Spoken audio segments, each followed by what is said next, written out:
अहमद, श्रीलंका की तो current team को अभी हमने नहीं देखा है, बट अभी तक हम अफगानिस्तान को देख चुके हैं और अब हमने बांग्लादेश को देख लिया है। करंट सेटअप अफगानिस्तान का ज़्यादा बेहतर नज़र आ रहा है as compare to Bangladesh for sure. चाहे हम उनके बैटर्स की बात करें या बॉलर्स की बात करें, अफगानिस्तान अब एक बहुत सेटल्ड और एक प्रॉपर यूनिट के तौर पर नज़र आ रही है हमें। जी बाय फार बहुत ज़्यादा मैच विनर्स अफ़गानिस्तान के पास मौजूद हैं।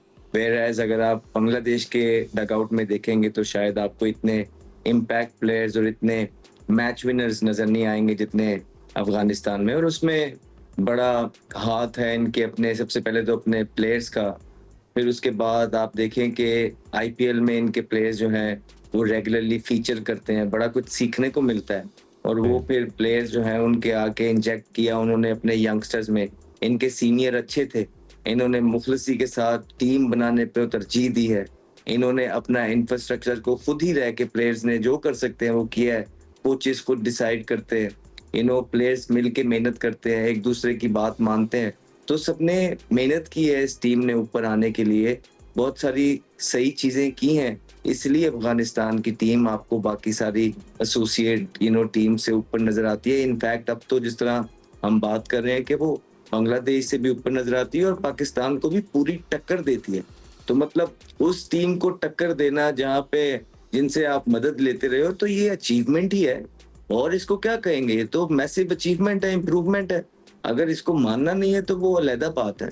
सो क्रेडिट जाता है उनको, जिस चीज का ड्यू है उनको बिल्कुल जाता है। लेकिन सिकू भाई ने अच्छी बात की है कि जब एक एक सारी टीमों का मैच आपस में हो जाएगा ना, तो बड़ी पिक्चर क्लियर हो जाएगी। उसके बाद थोड़ा सी चीजें थोड़ा सा और खुल के सामने आ जाएंगी कि कौन सी टीम कैसी लग रही है, किसका कॉम्बिनेशन कैसा लग रहा है। लेकिन अभी तक तो अफगानिस्तान अहेड है बाकी सारी एसोसिएट टीम्स। अबू धाबी में अब तक 2 मैचेस देख चुके हैं दानिश जी। दानिश एक चीज कह सकता हूँ मैं। सर सर सर अभी जो तुम अफगानिस्तान की टीम की बात करो ना, उन्होंने मेहनत की, उन्होंने वाकई उनको हेल्प मिली इंडिया से, उनका एक स्टेडियम इंडिया ने बना के दिया, उन्होंने जाके वहाँ प्रैक्टिस की, सब कुछ किया।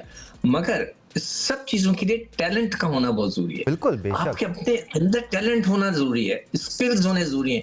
आप किसी मतलब है कि बहुत ही छोटी सी टीम को ले जाकर युगांडा की टीम को आप ये सारी फैसिलिटीज दे दें, वो नहीं बनेंगे। अफगानिस्तान के लड़कों में टैलेंट भरा है, स्ट्रांग लड़के हैं। उनको जब बंदा स्ट्रांग होता है ना, तो उनकी बॉलिंग, उनकी बैटिंग। मैं भी यहाँ पर 2-4 को से आज मेरी नबी से भी मुलाकात हुई जिम के अंदर, तो लड़कों को मैं देख रहा हूँ, तो फिजिकली भी ये बहुत स्ट्रांग है, फिजिकली स्ट्रांग है और स्किल्स हैं।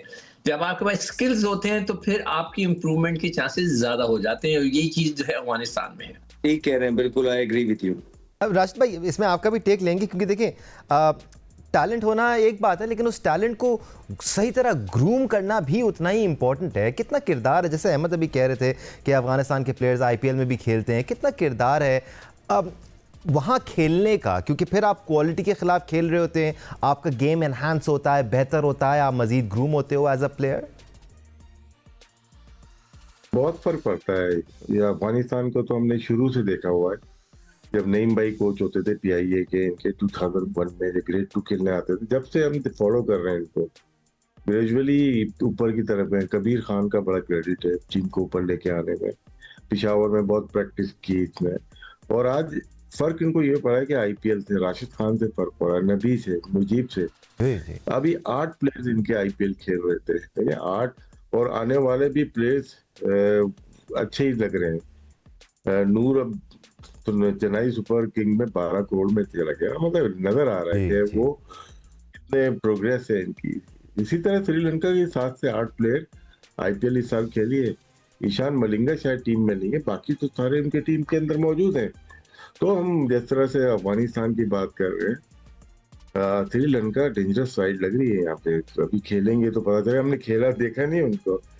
और बांग्लादेश की अगर बात करते हैं, गुड साइड बांग्लादेश। ऊपर से अगर हम देखते हैं, परवेज अच्छा प्लेयर है, ये हेमन जो है ये गुड प्लेयर, तंदीप, ये टीम बनी हुई है। 4-5 प्लेयर, कुछ नए पुराने प्लेयर गए हैं, जिनकी वजह से जीते भी, जिनकी वजह से हारे भी, जिनके ऊपर ट्रस्ट करते थे। जिस तरह पाकिस्तान में भी एक था कि जिन प्लेयर पे आप ट्रस्ट करते थे वो नहीं करते तो आपकी टीम डाउन हो जाती थी। सेम चीज इनके साथ, साकिब था, तो उसकी वजह से बड़ा फर्क पड़ा। तो वो तो जिताया भी, लेकिन जहाँ पे मौका मिलता था T20 में नहीं जीतते थे। लेकिन अब कम से कम इस यंग लॉट में जज्बा नजर आ रहा है। इनके पास कभी भी राइट आर्म लेग स्पिनर नहीं रहा। रिशाद आया है अभी, इनके पास रिस्ट स्पिनर नहीं था कभी भी। ये लास्ट 1 ईयर से देखें वर्ल्ड कप से वेस्ट इंडीज वाले, और यहाँ से देखें उसने आउट करना शुरू किए हैं। लेफ्ट आर्म स्पिनर हमेशा से होते थे इनके पास, इसमें एक है तो खिला नहीं रहे। लेफ्ट आर्म स्पिनर बहुत जरूरी है बांग्लादेश को यहाँ पे प्लेइंग लेवल में लेके आने के लिए, क्योंकि स्पिनर्स तो अबू धाबी खेले या दुबई या शारजा चाहिए होते हैं आपको स्पिनर। बड़े बॉलिंग ना कराएं आप, जैसे हमारा कप्तान बॉलिंग नहीं करता, कभी नबी नहीं करता बॉलिंग, कभी कोई नहीं करता, लेकिन आपके पास टॉप में होना चाहिए, 6 बॉलर होने चाहिए। तो अब ये बांग्लादेश की टीम देखें, जो आप लोग बात कर रहे हैं बिल्कुल ठीक है, नेट रन रेट की जो बात कर रहे हैं फर्क पड़ता है उससे, लेकिन ये मैच जीतना बहुत जरूरी था। देखें टीमें डरी हुई होती हैं, हांगकांग से नहा दे, इंडिया ने कल टॉस जीत के उनको बैटिंग करा दी, फर्क पड़ता है, तो उनको जीतना जरूरी था। अब जो मैच सबसे बड़ा जो मैच मुझे लगता है ना, वो अफगानिस्तान बांग्लादेश का है। अब इनमें से जो जीतेगी तो चांस उसके ज्यादा हो जाएंगे ये क्वालिफाई करने के लिए। ये एक होगा।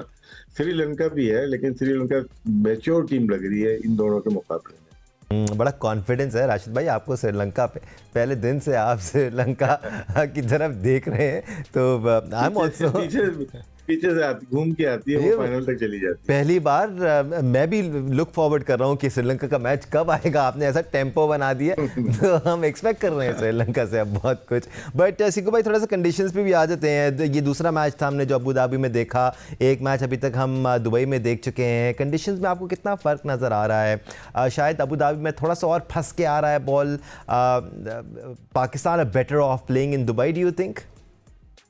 यार मुझे दोनों जगह के पिचेस पे वो फ्लो नजर नहीं आ रहा, जो जिस तरह हमने एज अ टेक्निकल कमेटी मैंने उनसे बात की है ना, इतना मजा नहीं आ रहा है।